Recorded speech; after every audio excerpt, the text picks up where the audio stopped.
Monday night, 8 p.m. You see KV and DV. That means, and when you hear this Animal song, you know that it's dialogue with Dozell. What up, Kim? What's up, bro? Got it. You got it. All right. Where we come from, man? 2, 3 little nappy head boys from out east, man. Duval County all day. Yes, sir. That's it. B3 for life, It's a little upside down, but I'm getting there. Dozell and Hazel's 3 little nappy head boys from out east. That's what we are. So. Yes, sir. Glad to see you back, man. Missed you last week. And just been running, ripping so much, trying to get ready for the holidays and just preparing for stuff. So miss being on. So being on Tuesday night, I think kind of threw a lot of our viewers and everything. In spite of me, letting them know. But look like our 2 pro football teams trending in different directions. Man, you see me repping my Jaguar gear tonight. I got to stick with my boys through thick and thin. We having a terrible, probably one of the worst seasons I can remember. And it's embarrassing every time they take the field because I already know they had a lead the other day, and I told Donna they're going to find a way to lose the game, and sure enough, they did. So they go and fire the general manager. General manager wasn't the problem. We need to get rid of the coach. General manager bringing in great players. We keep them here, piss them off, and they go somewhere else and win them a ring. So, it's a coaching. Our coaching is terrible. So until we address the real issues, we're going to continue to lose. So I think they're probably going to send him packing at the end of the year. You guys are trending for the number 1 or number 2 pick. I know y'all trying to get Lawrence. Is it any chance Jacksonville's tanking? They let everybody go. If they what now? Tanking. Tanking. Tanking. Them boys playing hard, man. You can see it in the games. They playing hard. They just getting beat. Yeah, the players they find a way to lose the game, Yeah, but the players, you guys were 3 minutes from the Super Bowl a few years ago, and I'm sure there's not a soul from that team on. He just systematically sent everybody packing, and looked like at some point they decided, okay, we just gonna just let this roster go, clear some cap space so we can get some free agents in here. Y'all got rid of Folk, which was a good move. You sent Foles packing after a year or so because he had nothing around him to help him. It just looked like they're tanking just to start all over and rebuild. I look back when we drafted Blake Bortles. We had a chance to get a real quarterback and Houston's quarterback. He was available. And we chose Blake Bortles over him. And I don't want to understand that, Some of the decisions are questionable, but I think our GM brought in some great players here. We've had some great talent come through Jacksonville, and it shows in some of the past seasons. But you let them get away. Jalen Ramsey, one of the best safeties in the league. How you let somebody let that leave because you piss him off? Ninyagwe, defensive end, Calais Campbell. A true leader on the field and off the field. Did a lot in the community. You let him get away. I just don't understand their choices. They claim that they're rebuilding. How long they gonna rebuild? Every year they gonna get rid of the veterans and rebuild every year? It don't make sense to me. So, but I'm sticking with them. Them boys, they made me $1,000 there. So I worked with them 16 years. They made me $1,000 there. So I'm gonna keep on supporting them. They're my team. So. Well, I think what they did was systematically tank that. They came to a point of no when they let Calais go, knowing what he meant for in the community as well as on the field. He was the NFL player, man of the year, right? Walter. Yeah.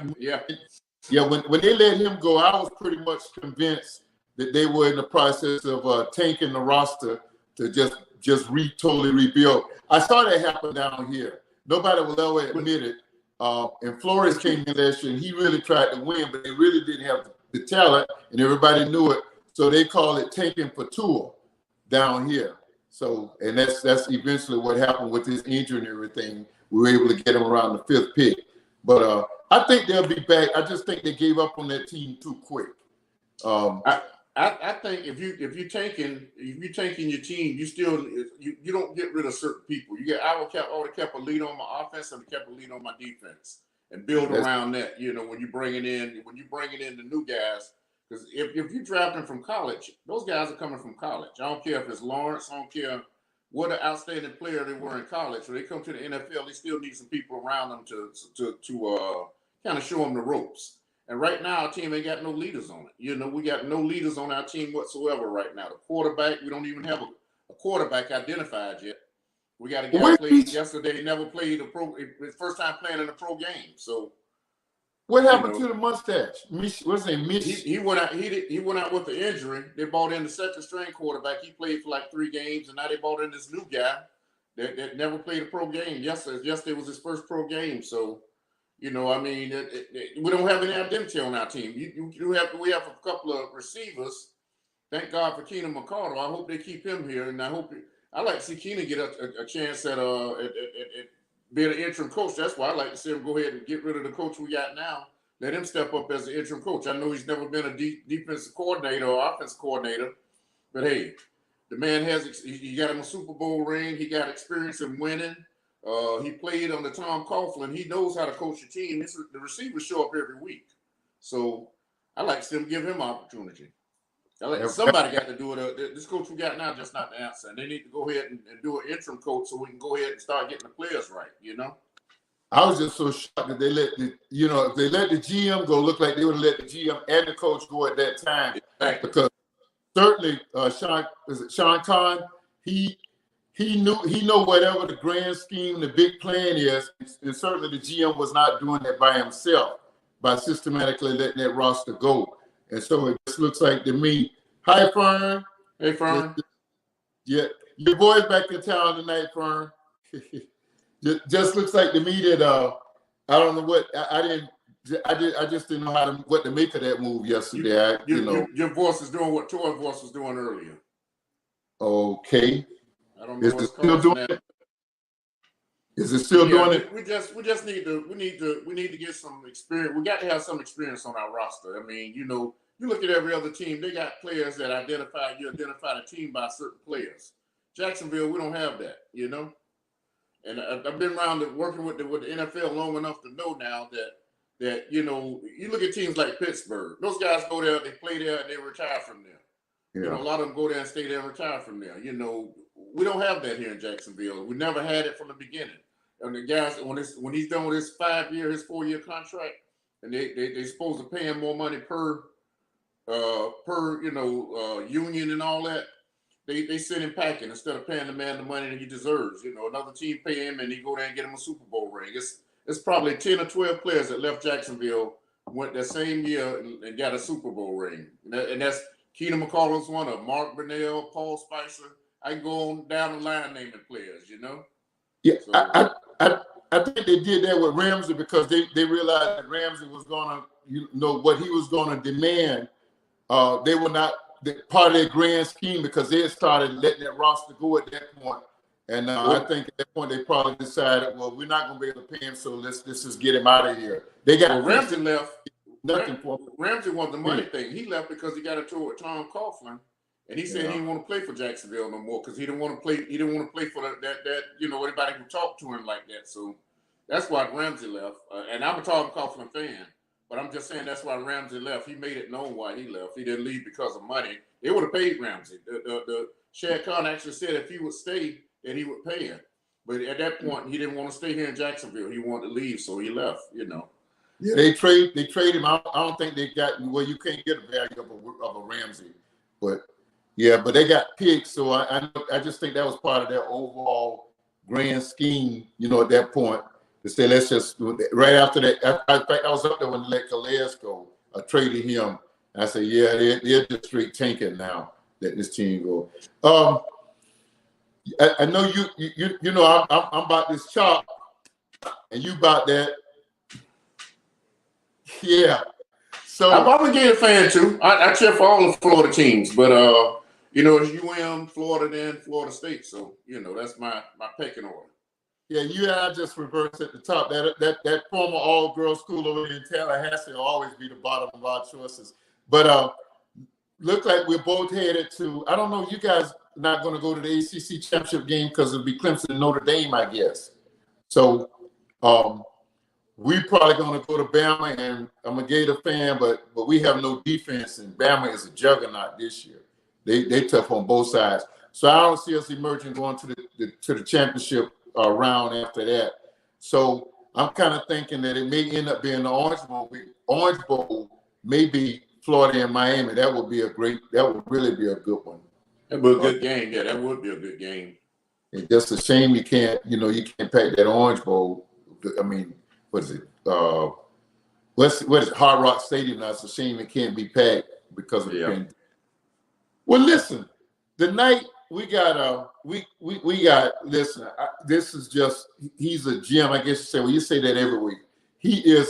This fella is a gem of a human being. He's a spiritual brother. He's a Christian. He's a spiritual brother. You're going to hear that in everything he says. But I've been kind of monitoring from a distance on Facebook, and I said, man, this guy knows how to retire. And I knew he would when he came to, if he ever retired. And he's coming on right now. Brother Lew Hill is coming on, and he's going to talk about retirement. And Lew, how you doing, man? I am well. Thank you so much. Thank you. So good to see you and see LaToya and to meet your brother after all these years. You know, it's been a while since we even had this kind of a FaceTime talk. So just wonderful. Absolutely wonderful. Yeah, are you guys getting that bad feed he's getting? Yeah, we're getting that garbled sound for some reason. Yeah, are we? I wonder if it's me. Maybe I'm overpowering. Well, actually, it happened before you came in, Mr. Lewis. So I don't know. Dozell, last of his conversation was like that. I don't know if it, Now you doing it, Kim. I don't know what. So I don't know what it is. Everybody sounds clear on my end. How do I sound? Everyone's clear on my end as well. Toy, do we all need to come back on? We good now, I think. Yeah, everybody sounds good to me. Because it's like everybody's doing it. Am I doing it now? No. Okay. Yeah, you do it. Well, just then you did it. Oh, is it? We'll try it, and we'll go from here. If we need to sign out and sign back in, we'll do that. So, to our fans, welcome to Dozell and it's Kim Corn, the show, Lew. To our viewers, and we asked his niece and my daughter Toya to come on tonight. She's always behind the scenes because she has a history with his family. He has just like us, 2 girls and a boy. The boy just happened to, it's a reverse order. His son is the oldest in their family, but they did a lot of stayovers and stuff like that. So I asked Toya to come in and kind of deal. But Lew primarily tonight is going to talk about retirement. We want our viewers to know how to retire, to prepare for retirement. Then when you get to retirement, to be retired, not depending on a job. If you want one, that's a different story. But to know how to retire. And every time I see this guy with his big fish and jogging and in the gym, I say, oh, this brother is doing it. He knows how to retire. So, Lew, tell him a little bit about your career, please. We were kicking it before we came on. Sure. Well, it was my opportunity to meet you and your family when I was assigned to run the store, Sears store in Sterling, Illinois there. And I had a long career with Sears, as I was talking with Kim earlier, starting out as a stock boy, eventually working into management, human resources personnel. The company at that time, as a lot of companies were doing, were integrating Black men and women into their core management team. So I became a part of their reserve group, and that positioned me to be trained as well as to be transferred. So effectively, after I had like 9 transfers with the company. I ran 4 stores, and I had 3 district jobs: district operations manager, district human resource, and all of that was in Iowa and Nebraska. And then came back here to Wisconsin in 2002, where I was the operations manager. And each of the district had 16 stores that I had a major impact upon. And so I was very fortunate that I got in at a time when companies really did value having long service employees, as we were called at that time, as compared now to the 5-year pinners. People who really just come to your place, work for 5 years, get a pin, get it on their resume so they can move on to the next level. And so in the midst of all of that, transferring and working, I made sure I stayed, number one, focused on my faith, focused on my family, and then focused on extracurricular activities outside of work. So when you start thinking about retirement, you need to be thinking, what are you going to do when you retire? I tell everyone, you need to retire to something, not away from everything. Before we get into retirement conversations, because I never knew this, Lew, are you saying that there was that Sears had something, what maybe it was official, maybe unofficial affirmative action that trained blacks to prepare them for management? Is that what you said? I think the company at that time, Sears was a major retailer, and I truly believe that they had a heart for promoting people. As it was a great place to learn and to grow. Would I say it was specifically spelled out? I think it was on the docket that they needed to get more minorities into management. Okay. So there were 2 types. There was the national trainee, and those were the ones who achieved that status because of their education. And then there was a reserve group, which was me. I was in reserve group, which means I had the qualities that they were looking for, but as also could be developed. Oh, Kim? Yes. Weigh in, Kim. Because you were the first retired of Mr. Hill spoke prior to coming on the air, coming live on the air. We talked about I did about a year stint at Sears, started out working in the stock room. Mm-hmm. And, I was just doing it just to get through college. I was going to the junior college downtown. I actually worked where some people might not even know that, but some of the listeners might not know it. But Sears used to be right where the Landon used to sit downtown. The Landon is now gone too, but it was where the Jacksonville Landon was years ago, back in the 80s, and before then, Sears was there. I can remember as a kid, because I was a little stocky kid. I remember when Mama used to take us shop, and I used to have to get my jeans in the Husky section. It had the Husky section, That's right. I used to have to get my clothes from. So Tough Skins. right. Tough Skins. Those 2 robots, denim robots, or whatever it was. Oh yeah, yeah. I was like you. I started going to Sears after high school. My sister recommended I go and apply for a job. And so as I was going to school, studying sociology, psychology, because I really wanted to be a community organizer. And keep in mind, this is the 60s and the early 70s when we were really active. And so I really was more interested in the community than I was in retail. Mm-hmm. But the doors were open for me to get into that program, and I started out like a stock boy, man. I mean, I worked. Kim, you worked there. We worked. It was nothing for us to unload a truckload of paint, appliances, tires, batteries, whatever. And I always had the belief that wherever you are, you have an opportunity. You need to take advantage of it. So I'd clean up an area that needed to be cleaned up without anybody ever asking me to do it. And all of that helped to build my reputation with the company. Mm. Okay. Tell you that So when you I signed went there in, and Mr. Hill I was went, expecting to get a his job voice right started. on the floor, doing something. I later, years Yeah, later, it's I worked something at with, JCPenney selling suits.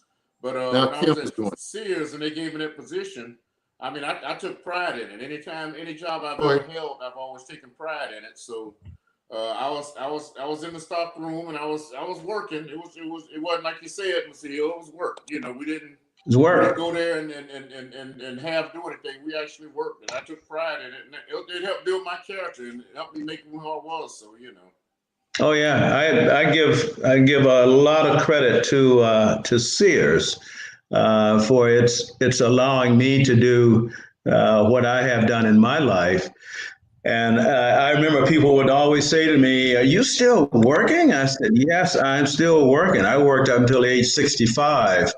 And I could still be working now because it wasn't a lack of energy or ability. It was just really the company itself was not the wonderful place that you and I used to work at after it was sold to this corporate raider or to this real estate guy. And so, in the annals of my history, I have nothing good to say about Sears Roebuck and Company. That's how I ended up meeting Pastor Varner and his family. Wait, Lou, did you just say you have nothing good to say? Is that in retrospect or? I have everything good to say. Okay. I misunderstood it too. Yeah. No, I can't say nothing but good about Sears. We had our challenges, and I had to be challenged being a black man managing people, managing stores, moving into small communities like Sterling Rock Falls, and then moving into the Midwest, Iowa and Nebraska, and just matriculating through all of those stores. I had two jobs actually in Iowa, Nebraska, where I traveled from Moline, Illinois to Grand Island, Nebraska, with 16 stores in between, one for automotive, one for human resources.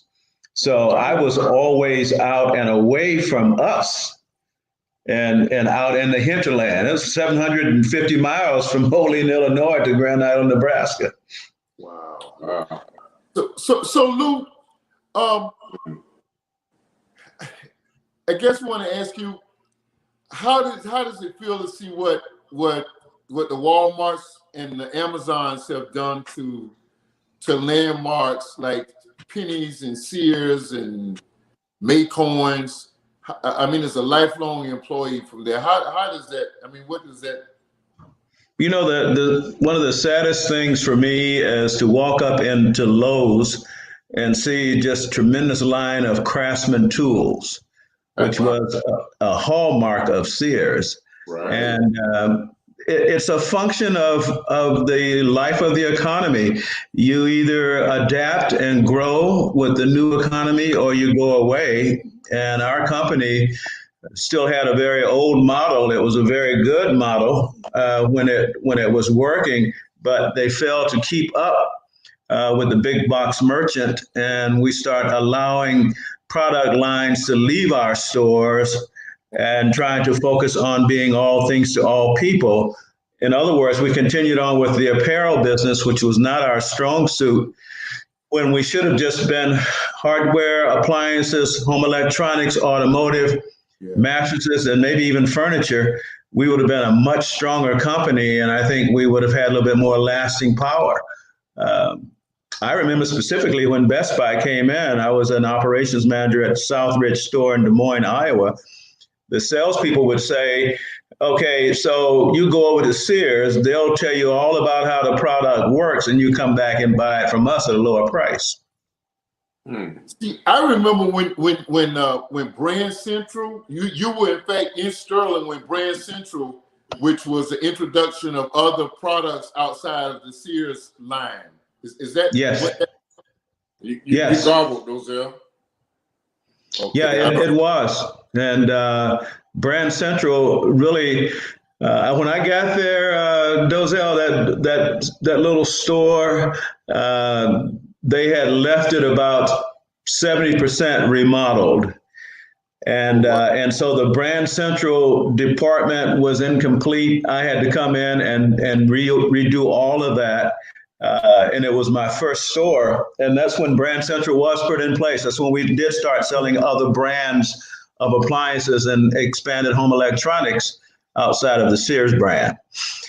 We go get returned, but let me ask you this. I didn't mean to cut you off. That's all right. What was the pressure like as a manager of a store as far as sales? Was marketing and all of that under you? And was there a lot of pressure from the top when you were the top? Oh yeah. Yeah. The company started more centralization as I really got going with the company. Before, there was a lot of autonomy. Store managers of old, these guys were the kings of their serfdom, and you couldn't come into their store basically then and tell them what to do, even if you were a region manager. That's how Sears really built its company, based on the local store taking advantage of what the buyers had to offer. And so they were less centralized. And when centralization came in, you have more control over advertising, more control over assortment, pricing, presentation, and everything else.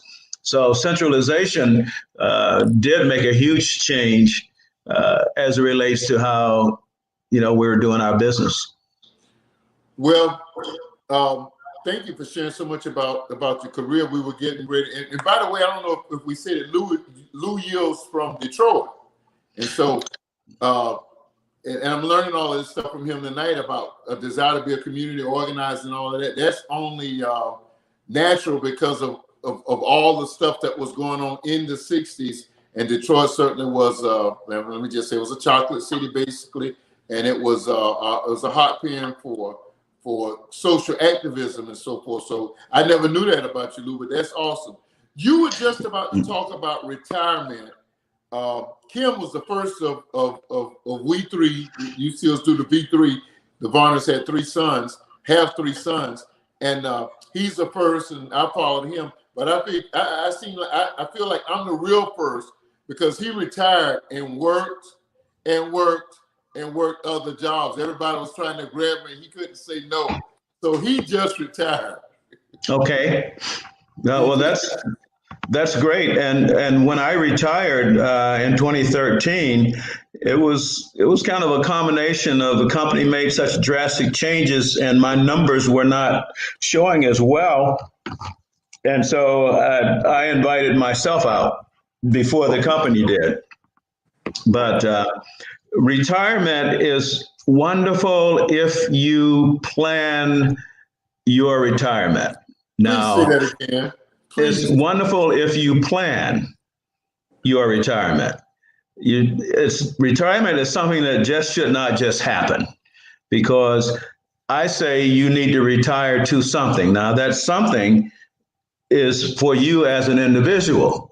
For me, and Dozell, if you remember, I kept my social activism up even when I was there with you, working with United Way. If you recall, I was the chairperson for the United Way drive. Rotary. I was engaged. Yeah, I was engaged in Rotary there, and of course the work that I did with you at the church. Yeah. So I continued to keep my focus on community service. Wherever I went, whatever job I had, the company would allow me to do that. And so when I got here to Wisconsin, I immediately joined the church. I had three things I always did, right? I secured the job, I found a home, and I joined the church. Yes. And then I was able to carry on with work inside and outside.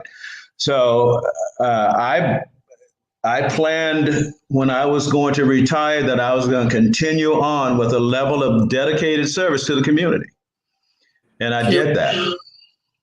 So did Sears have a 401k or a drop plan, anything in place for its employees that retire? Yeah, Sears. The service do they require in order to retire at Sears? Yeah, well, it changed. It all changed once the company was sold to the real estate developer. At that time, I had 30 years with the company. I had 30 years of pension, and they froze my pension at 30 years and installed 401k. So I had 401k going, but I lost that 10 years. I see a good friend of mine, Betty Kohler, just tagged in from when I was down in Sterling, Illinois. I'm sorry, not where was I?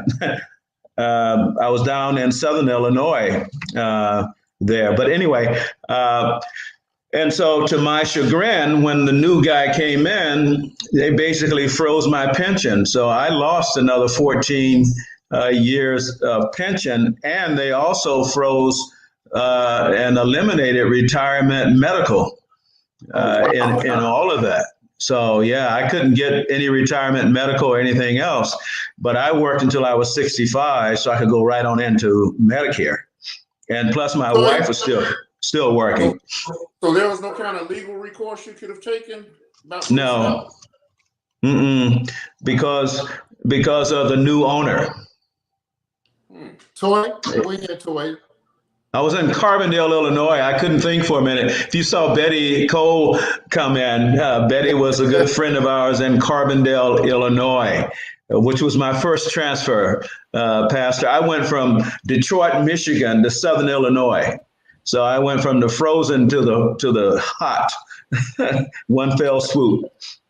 But so yeah, I think it's going to be a real challenge for young people now, because there probably aren't any pension programs unless you're working for a governmental agency or some other production facility that might still offer it.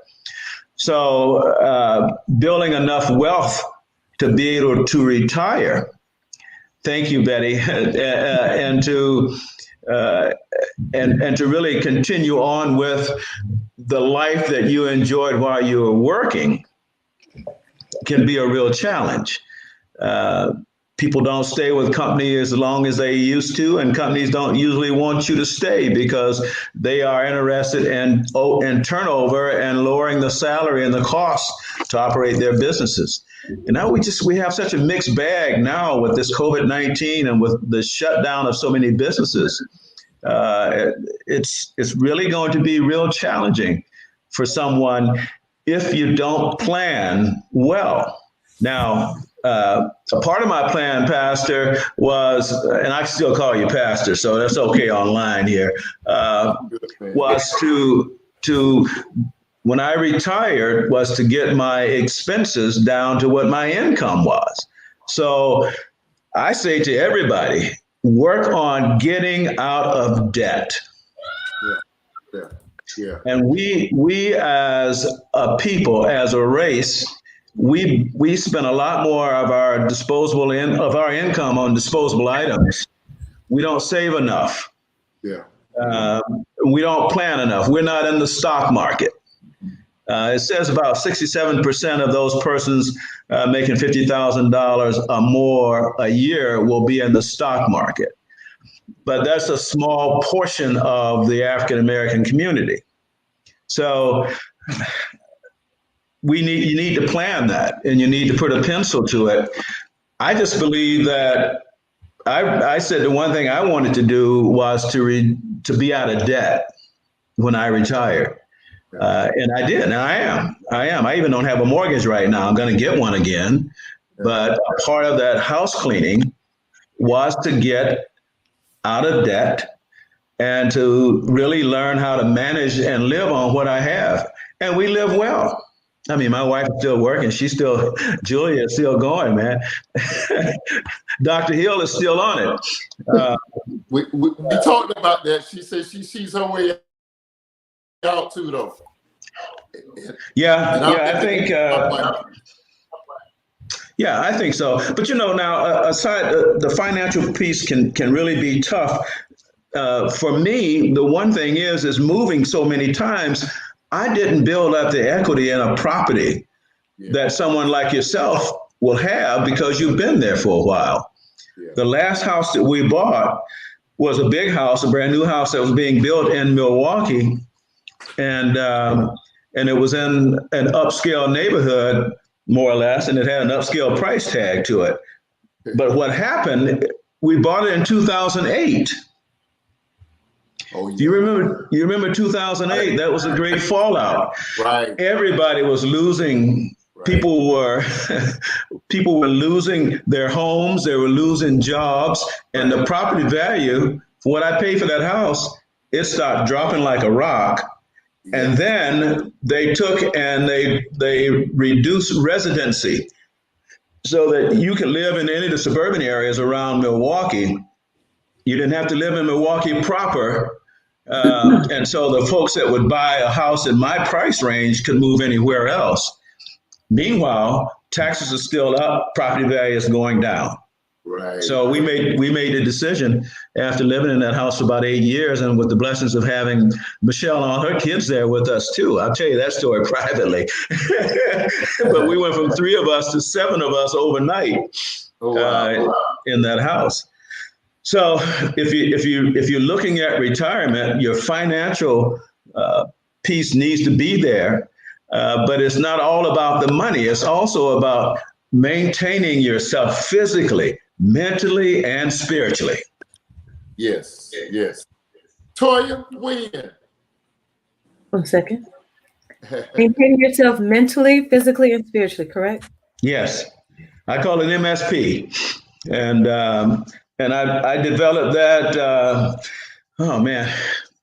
I developed that back in Detroit when me and my buddies who were in the struggle would sit around and talk all the time about how we were going to overcome. And we started thinking, well, you got 3 aspects of yourself. And those 3 aspects of yourself you must take care of. And you need to pour into each one of them individually and collectively. So just think of yourself as a 3-legged stool. And you know, a 3-legged stool can stand, but you take one leg off and what happens? Right. The stool falls. So Latoya, it's a very simple equation, but it is fundamentally rooted and grounded, number one, in faith. It's in education, and it's in taking care of yourself physically. So, and I do all of that. I mean, I hit the gym 6 days a week, and I do an hour a day, and I keep on finding other ways. I was talking to you, Pastor, about buying a bicycle so that I can get my aerobics. I don't need to run anymore because I got 72-year-old knees right now, and they don't want to hear that. But I can also, there's just so many avenues that one can follow if you decide you want to sustain yourself. Yeah. If you decide that you want to live a holistic life, you need to identify the things in your life that you want to have holistically to come together. And to me, they are all intricately tied. I cannot be spiritually in tune if I'm not physically able. And if I'm not mentally able, I can't be spiritually in tune. And if I'm not physically able, I can't do any of it. So you gotta decide, how do you want to live your life? What do you want to do? And to me, retirement is not a time for the couch. Right. And I get a little upset with our culture because of its ageism. And number one, that affects you in trying to maintain employment at a certain age. And then all of a sudden they want to start classifying you, you know.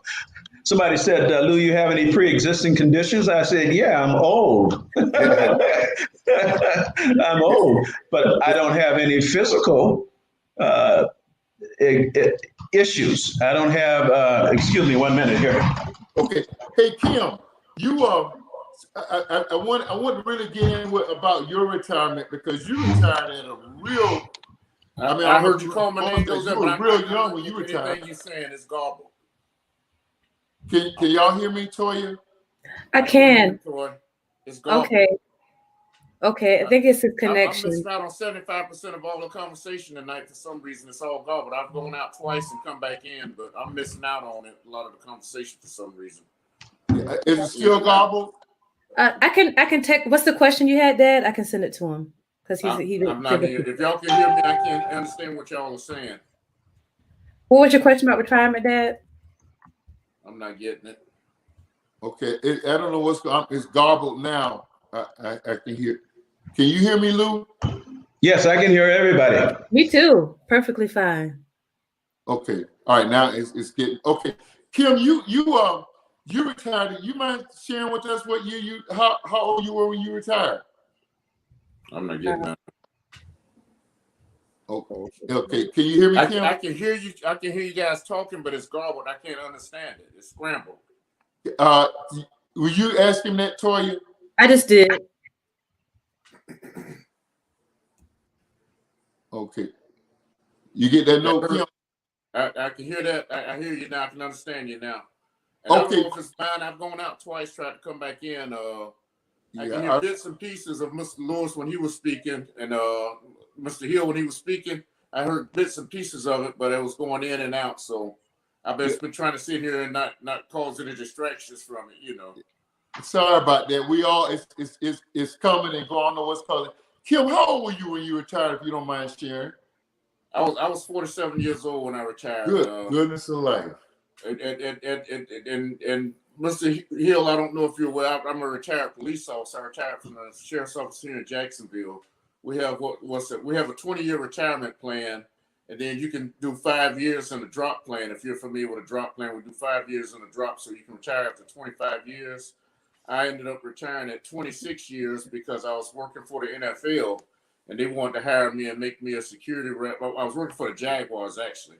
And the NFL wanted to hire me to make me a security rep here in Jacksonville for the league. So I left at 26 years. I probably would still be doing that job. I loved it that much.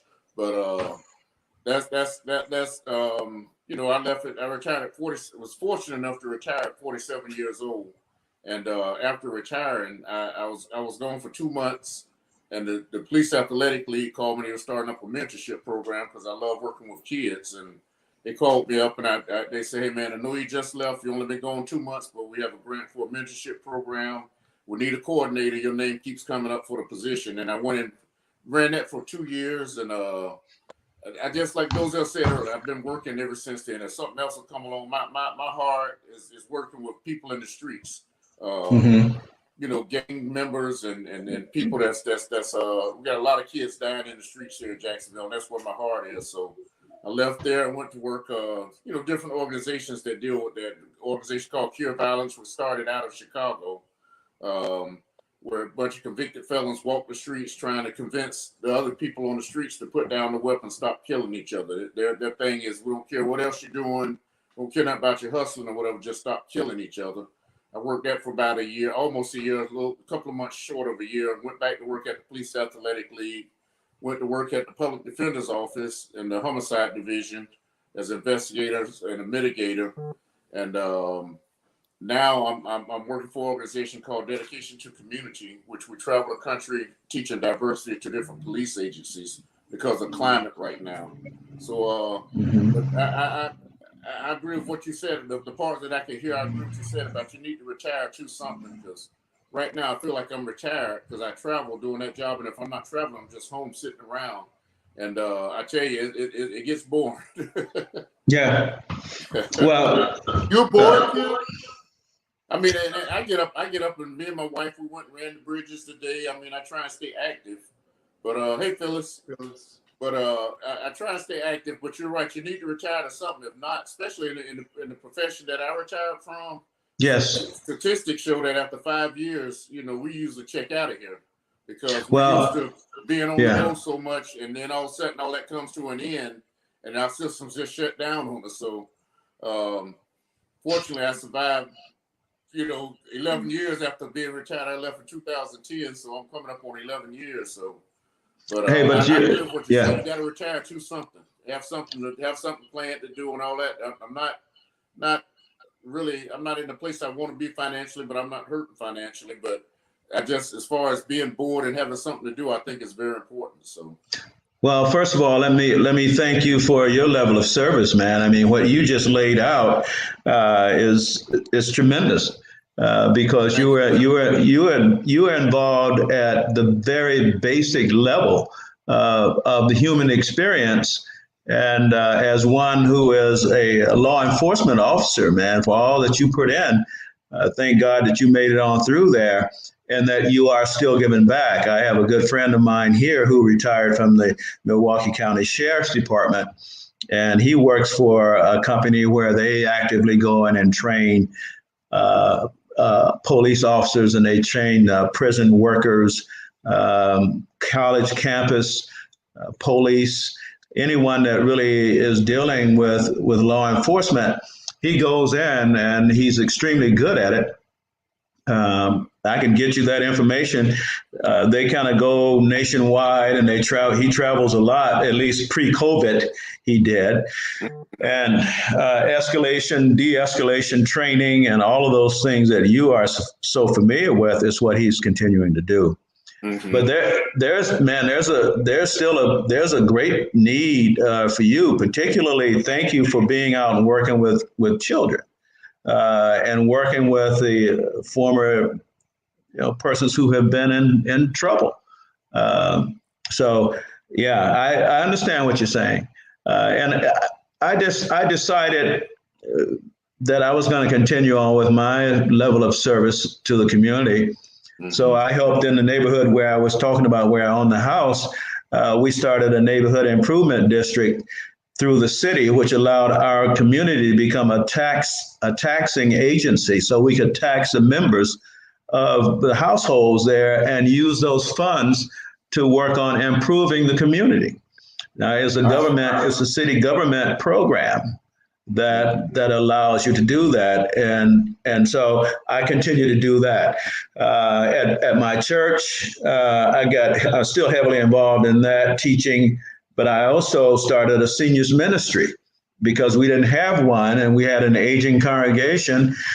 And I'm concerned that as seniors and retired persons, that we have so much to offer our communities. We can't afford to sit on it and let it atrophy. And that's what happens to you physically, mentally, and spiritually. If you don't stay engaged, you're going to atrophy. And so atrophy eventually, like you said, leads to an early death. So I did that. Now the YMCA, where I go, I've been there since 2008. The last couple of years, I'm serving as the chairman of the board of directors for that YMCA. I just started working out there. And I ended up doing that. I went to a Easter breakfast. They asked me to pray at the Easter breakfast in front of all of these white people. I'm the only light complected speck in the crowd. And I did that, and they loved it. And all of a sudden, opportunities open up. So I did that. And I was telling you, Pastor, earlier, last year, Julie and I both signed up as travel agents. Yeah. Kim, here's a good one for you, man. We traveled up with Expedia. Signed up with Expedia travel agency. You go through a lot of training, and now I can sell cruises, I can sell land-based packages, I can sell any of that. And then what happens? COVID-19. So nothing's going anywhere. And Lou, you know what? That is the ideal. I did some research heading into tonight's show. And, and it talked about the thing that was predominant was maintaining a stream of income that was not likened to a 9-to-5, or basically not working on somebody's job. And that was yes, sir. I'm so sorry, Kim, that's happening. We're alternating, not being able to make out what we're saying. I'm so sorry that's happening to Kim. But that was the prototype retirement job, because all you had to do was work from the computer. So and then Lou, one of the things my research says, and I'm recently retired. I'm kind of like you, Lou. I had not planned to come out when I did. Thankfully, I was, it didn't kill me financially, but I had not really planned psychologically and otherwise. But with my dad passing and everything, the Lord knew how it all would work out. But one of the things, and I was really hoping Kim would be able to hear this. One of the things that the experts say is keep a schedule and a structure. Absolutely. Absolutely. I mean, Mm-hmm. even your date, a day that you don't have, that you don't go to the Y, or if you don't work out every Mm-hmm. day, have a plan structure. And what kind of helps me stay mentally alert. And Coach Toya tell you that we got a project that I need to be working on. I'm gonna get it done, Toya, before the end of the year. I promise. But I structure before I come downstairs. I get my devotion in. Of course, I got to do that now without any kind of interruptions. I have to put the telemarketers on hold and try not to have curse words going through my head when they're disturbing on the phone. Yeah, Toy. But for the most part, the food thing, the meds thing, all of that, and I find that to be very helpful to me. Mm-hmm. Absolutely. Absolutely. Toya, did you want to weigh in? You haven't said anything. You want to weigh in and ask a question? Sure, absolutely. First of all, it is so good to be here with Mr. Hill. Mr. Hill. And you're so grown. So the last time we connected was over 20 years ago. And what I recall when we did the pre-show deal today is it's just that same sweet, the warmness, the loving kindness, and so astute, so always just wanting to be helpful. And so I just want I want the world to know that I appreciate that, because you need folks like that in the community that you can look up to, So thank you for doing that for us. Thank you. Thank you. And I absolutely agree that keep a schedule and a structure. My life is very structured, and it doesn't necessarily have to be. And believe me, within this COVID-19 period, there were some lapses in my structure because I couldn't do things. And so on a Sunday morning, when I couldn't go to praise and worship, you know what I would do? And you might have seen it. I'd put on my walking clothes. I saw you. And I'd go out to the park and I would walk. And then I would have conversation about it on Facebook. I call it a praise walk, So I think the thing is having that structure. Now, mine will probably drive you young people crazy because I'm about a half hour from my bedtime. and I'm in the bed by 8:30, 9 o'clock, and I'm up every morning at 3:30 or 4 o'clock. Wow, yeah. I know you always used to do that. Even if they know you would be walking. Toy, go ahead. All right, so Mr. Hill, I definitely have a question for you. And so, okay, so you mentioned earlier here that in the business loyalty and the employee loyalty is not the same as it was when you were working. And I can attest to that. Definitely. I've worked places for maybe 4 or 5 years, and it's just time to go, Yes. And then this last place that I worked there 11 years, and I was fired during COVID because of COVID business decisions, and so someone like me, how do I plan for retirement? Like, what's your recommendations? Because I currently work for myself, and I enjoy it. Like, I can't even imagine retiring from what I do. It's fun. I love working with business owners, but I do need to establish some type of plan. What do you have any tips for someone? I know millennials and folks like me. I'm about 40. What can I do to plan for retirement? Yeah, you definitely have some challenges. You have some challenges. The first thing I would say is to avoid debt. And I know when you're raising a family and you've got young children, and like we did, debt is easy to get into because sometimes it's based on what you need, and a lot of times it's based on what you want. Yes. And I spent some years learning that.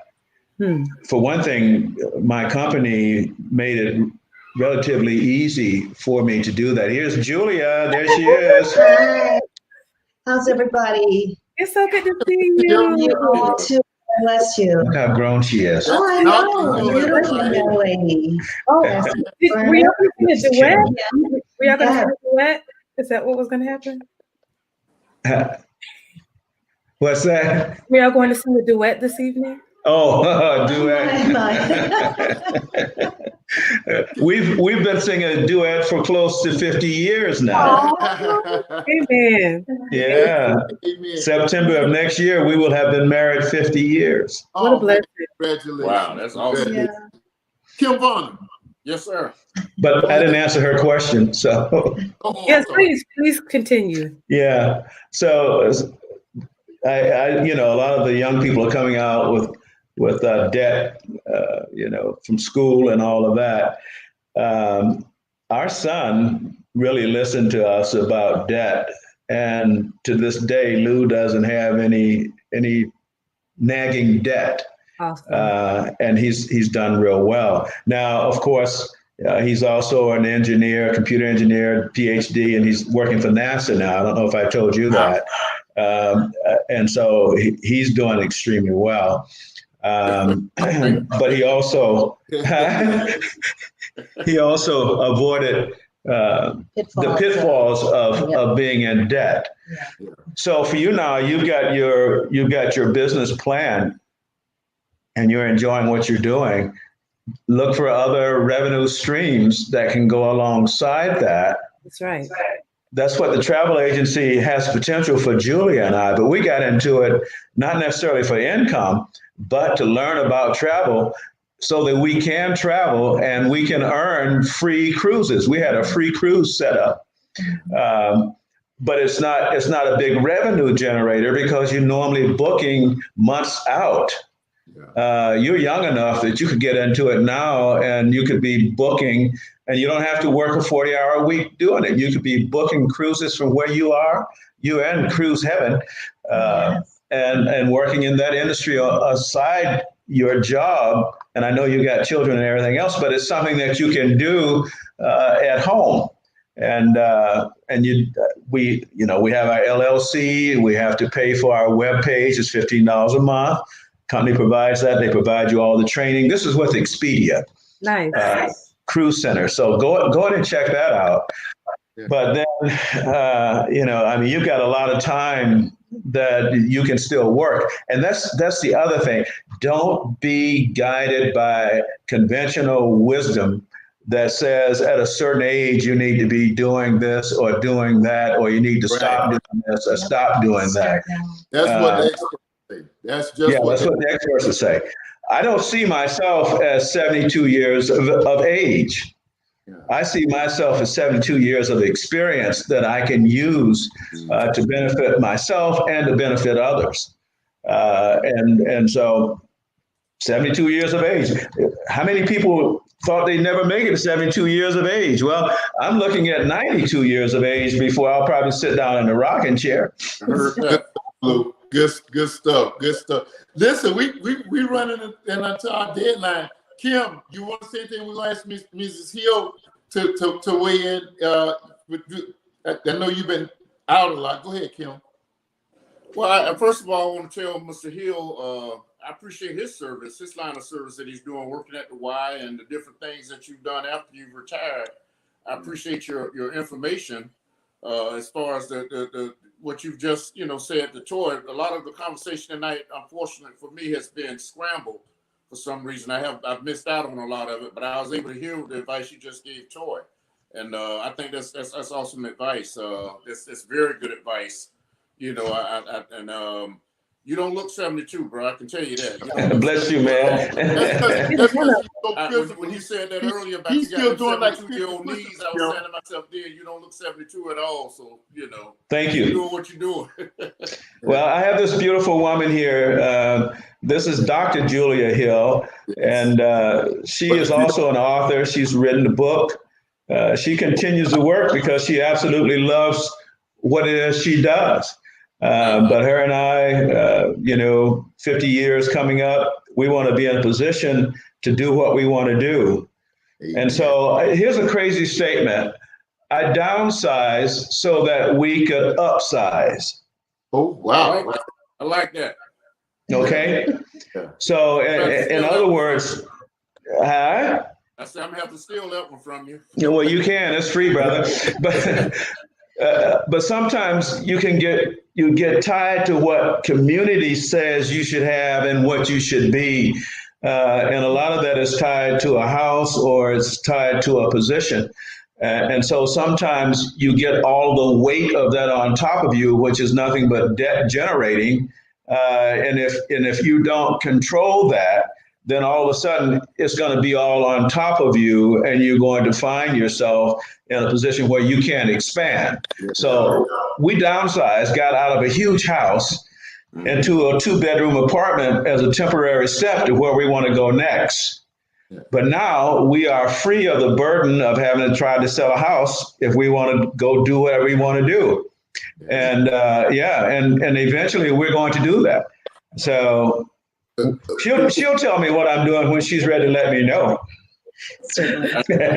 What? And Ms. Hill, we're gonna hear from you in a second. We running it our deadline, but let me just say this: what you probably picked up, well, you haven't heard. You've gotten a piece of his inspiration. He has some other talents that we're gonna kind of go off with in a second. But one thing I'm sure our audience has picked up is Mr. Hill is as gifted and all that and wise as he is. He's one of the most humble people you'll ever see. Him and audience, their homes have been wherever they've lived. We've been in a couple of them. They have just been showpiece homes. And I said, if I ever was wanting to build a house, I'm trying to stay in this downsize mode, and I'm gonna hit me upstairs. And she got a different mindset right now. But if I ever wanted to build a house, I think we would come to you and Ms. Hill for consultation, because you guys just have always, Sterling, your house was the house of the city. And we always, whenever you volunteer to have meetings, we ran to it, because that was the whole Super Bowl party. We just had great times. Ms. Hill, how you doing tonight? I'm doing great. Great. Hill, I'm sorry. I know you're Dr. Hill, but you always be sweet, Ms. Hill. You were such a blessing to us as you were. Thank you, and you to us as well, and to me. Bless you. Bless you. You want to say something to our audience? I don't know what it's looking like tonight. It'll pick up in the week. Well, just Betty Cole was on. Just for a few minutes, I first of all want to thank God for each and every one of you, because it's our friendship and our relationship that keeps us strong. But I've learned in my number of years' experience, and I too am spending 50 years in education as I look at retirement next year. I've learned that there are some things that I can control and cannot control, but I have to remember first that I have to put it all in God's hand. And those things that I don't control, I have to maintain my faith and be a good servant. I have to be kind. I have to be patient. I don't battle with the barriers as I did when I first began in education and working with other people. Right now I have a staff of about 300 people, and trying to work with them, trying to train them, trying to provide some professional development, all for the sake of our children. But in being patient with them, trying to let them know that kindness and being loving and assuming your responsibility as an adult and within your profession, that's going to make it work for you. Those things are always out there that we can't control. But my final thought is thank God for all of the blessings, and thank God for you. And I wish you all a wonderful, wonderful Christmas. Bless you. Thank you, guys. So I want to say, get ready to let the Hills go. This has been and this has been a blessed hour. To us too. Guys, before we get out of here. Thank y'all. Love you all so much. Yes. Mr. Hill, I know Dozell told me so much about you prior to the show, and you know, it's been a pleasure meeting you and your wife. Thank you. You too. I enjoyed chatting with you. Thank you for all your advice. I think our listeners, and some of the listeners, Phyllis is responding now. Thank you, Dr. Hill. You know, but I can say that I think our listeners have been blessed by what you've had to say tonight. So I appreciate it. See, Betty. Hi, Betty. Yeah. Well, When you see Dozell, little Dozell, tell him the most outstanding memory of him is whenever you all would come over and we were fixing dinner. Everybody would be running around playing, and little Dozell would run up behind the counter and say, "Is it time to eat yet?" The big Dozell.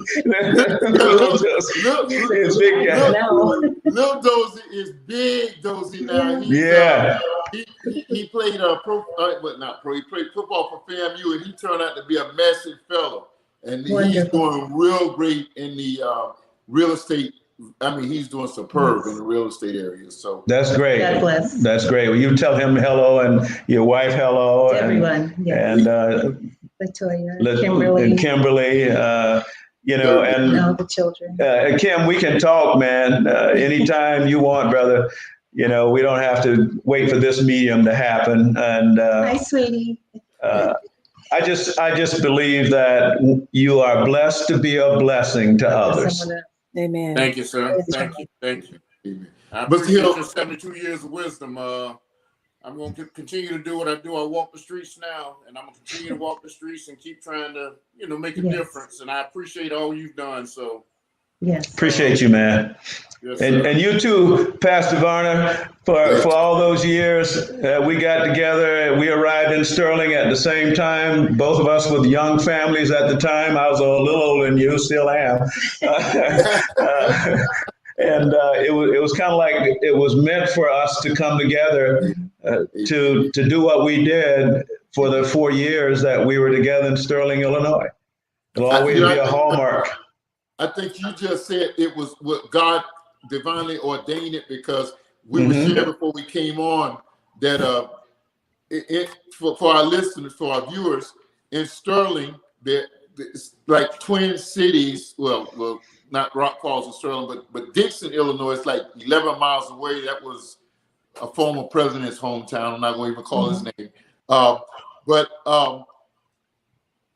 one of our members was so afraid when the Hill family was seeking a place to worship. He was so afraid, and he was a leader in the church, that he thought that he had to guide me, to bridle me, whatever he had to do. And at that point, I hadn't done anything for them to think that I would do anything. He said, "Man, we got to get this guy. Don't run him off. Don't run him off." Well, yeah, I'm not going to run him off. I'm going to do everything he can to get him here. But I just sat back and just let God lead you. And we were just, it was a blessed time together. Yes. Absolutely. Like you and some other families just tagged out because we needed some progressive mindsets that were from the outside. I just say it that way. And you guys were always that for us. I love Sterling. I love the people there. They're without a pastor now. If it was close to the Fort Lauderdale, Florida, I would be putting my name in. I would definitely in my retirement mode from the pastor. But God bless you, and we love you. And this won't be your last time on this show. In fact, we probably will have you back sooner than expected. But we cannot go out of here without our viewers seeing that that you have. And I asked you to sing the Christmas song. If it's something, something else you want to do, just give us. You gonna do me like that, huh? Hallelujah! Praise the Lord. Yes. Oh, little town of Bethlehem, how still we see thee lie above the deep and dreamless sleep. The silent star goes by, yet in the dark street shineth the everlasting light. The hope and fears of all the years are met in thee tonight. All of you who ate too much, that's how you kick into the Christmas. I gotta salute that. That was awesome. Bless you, Lou. We love you. Dr. Junior, we love y'all here. Love you too. So good to see all of you. Good to see you. Toya, keep doing what you're doing, honey. God bless you. God bless you. Love y'all. Thank you. All right. We appreciate you. Yes, sir. Have a blessed Christmas. Yeah. Hey, bro, this was a delightful show, and it kind of made up for last week we missed you, and it wasn't our night. We didn't have our regular viewership, and he was just delightful. I knew he would be such an affable personality and a loving spirit. He's so humble, and he can get down. He's on that kind of upscale, but he can blow. He can blow. Kim, next week, kind of continuing in with the with giving this. I guess this is the pastor side of me. We're still equipping our people to deal with these holidays for people who holidays are very hard on. We have someone from the mental health field that's going to come in on next week and talk about overcoming depression and loneliness. And we're not going to do the whole show on that. In fact, the second half of the show is kind of like a surprise for now. But if you know the term Antoine the Entertainer, that's who we're looking to kind of, after we kind of get out of some of the stuff that we need to work through the holidays, he's going to pick our spirits up and we're going to go home from that. So we're excited about that. All right. When you want me to get John them lined up for the show? Hey, that's on you. We're still on, right? Yeah, we're still on. We'll talk off camera. That's short term though. Short term. All right. Okay. So, hey, thank you all for joining us back on Monday nights. I feel like Dialogue with Dozell is we're back where we belong, and we got our peeps back, Fern, Phyllis, and everybody that Mr. Hill, his friends. Listen, we do this at 8:00 every Monday night. You are welcome any Monday night to come in, and we have a component. We rarely use it. You can call in. We'll respond. You can call in, and we love you. We love you, Phyllis, and we'll certainly answer your questions. If you pose in a question form, your comments, we'll address all of them. So we love you. God bless you. Stay safe during these holidays. Enjoy the holidays. Enjoy family, and listen. Whatever you do, keep God first. We love you. Dialogue with Dozell. Next Monday night, 8:00. We'll be looking to see you there. Happy holidays, everyone. Have a good Christmas. Stay safe. Easy.